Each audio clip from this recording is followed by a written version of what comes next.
Chairman Pallone, we just have a couple minutes left, and I have to ask a, um, very timely question about the midterms. We're about 5.5 weeks away from the midterms. Of course, control of the House of Representatives is up in the air. Um, One of the biggest issues plaguing Democrats is inflation. Have Democrats been able to do enough to address inflation? And do they have a plan, just very briefly, what can they do to address it in the future?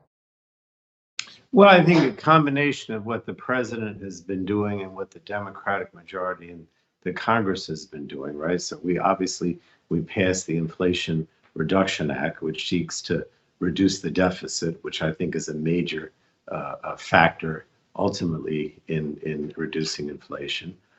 We've also, I mean, the president obviously, with the Feds in terms of trying to deal with interest rates has been a factor. With regard to gas prices in particular, we've taken actions by releasing the Strategic Petroleum Reserve to try to get more product into the market, which has resulted in gas prices going down on a weekly basis now for, I guess, over a month.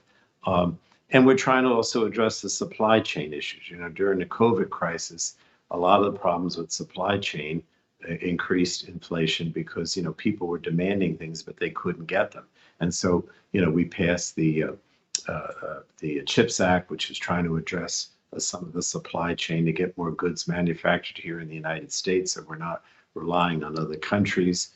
There are a number of things that are being done now to address inflation and basically improve the economy.